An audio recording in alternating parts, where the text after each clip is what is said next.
Ce jeudi 25 septembre 2025, acteurs et experts de l'alphabétisation se sont réunis à Sédhiou pour un atelier stratégique.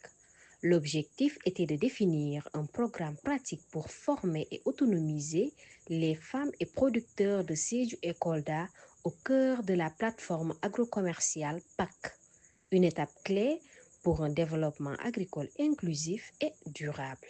On a fait une rencontre aujourd'hui, un atelier, le PAC Casamance. C'est pour réfléchir, échanger, n'est-ce pas, sur le programme d'alphabétisation fonctionnelle. Donc, les éléments de Kolda et de Sédhiou, on s'est réunis, on a fait des échanges, des échanges qui ont été très fructueuses et qui nous a permis de beaucoup réfléchir, de faire beaucoup d'échanges pour voir le programme d'alphabétisation qu'on doit mettre pour ce PAC Casamance. Ici, à Sédhiou, nous avons 14 communes qui sont intéressées par ce programme. Donc le consortium a jugé nécessaire de venir et d'échanger sur le programme d'alphabétisation qu'on doit avoir à Sédhiou ici. L'objectif de ce programme, c'est de pouvoir alphabétiser les bénéficiaires de ce programme, mais surtout les femmes analphabètes. Il est important, par rapport à leur filière qu'ils font, d'essayer de leur donner des mots en langue nationale, puisque la plupart sont des analphabètes. Et si nous prenons un exemple sur la filière maraîchage, des femmes qui ne sont pas alphabétisées, on pourrait les regrouper, essayer de leur donner un mot en manding sur les éléments dont ils auront besoin. Il sera pour les renforcer dans leur travail et en vue d'une réussite de ce qu'ils font comme activité. Le projet a ciblé 495 femmes, donc presque une 60 et quelques %. Donc nous pensons que si ces femmes-là, en rapport avec leur filière, sont alphabétisées, elles pourront être meilleures.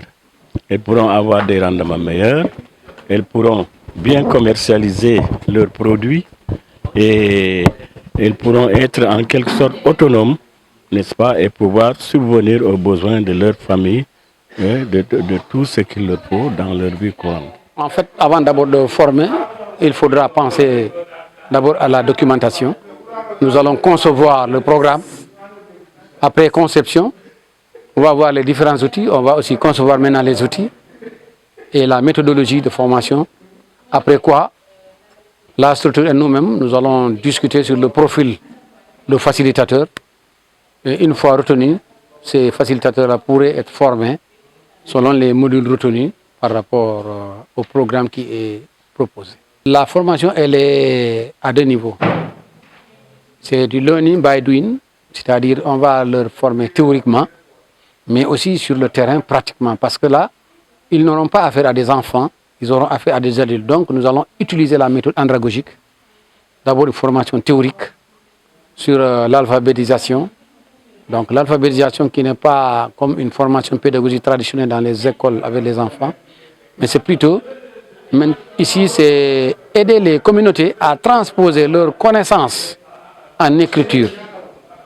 Mais aussi ces connaissances qu'ils ont sur le terrain. Par exemple, une dame qui produit des produits maraîchers, il faudrait d'abord qu'elle sache la dimension qu'elle utilise. Donc il y a l'intervention de la géométrie. Il faudrait aussi qu'elle utilise un peu des techniques de calcul, de mesure. Donc là, le système métrique arrive. Et enfin, il y aura de l'arithmétique. Parce que là, quand ils vont produire, ils vont vendre. J'ai eu telle quantité, je vends tel le kilogramme ou la tonne, j'ai reçu tel montant. Par rapport à mes investissements, qu'est-ce que j'ai gagné? Donc la notion de prix d'achat, prix de vente, revenu, donc perte ou bénéfice, ça s'impose. Donc nous voulons les aider à cela parce que le plus souvent, les femmes produisaient en vrac, et elles vendent en vrac, tu lui demandes combien tu as gagné, elles oublient beaucoup de choses qu'elles avaient investies. Par exemple, leur temps de travail, elles ont oublié ça. Par moment, elles ont même acheté de l'engrais ou bien elles ont loué les prestations de quelqu'un d'autre. Ils oublient tout ça. Et tout ça, ça fait partie des intrants. Et quand tu veux penser à des bénéfices, il faudra mettre tout ça en symphonie pour qu'on puisse extraire tous les efforts qui sont entrés en compétition pour pouvoir faire la production là. Et par moment, elles perdent un panier ou deux paniers qui sont en période de putréfaction, qui sont gâtés. Tout ça, elles oublient de calculer ça comme perte, alors que c'est des pertes.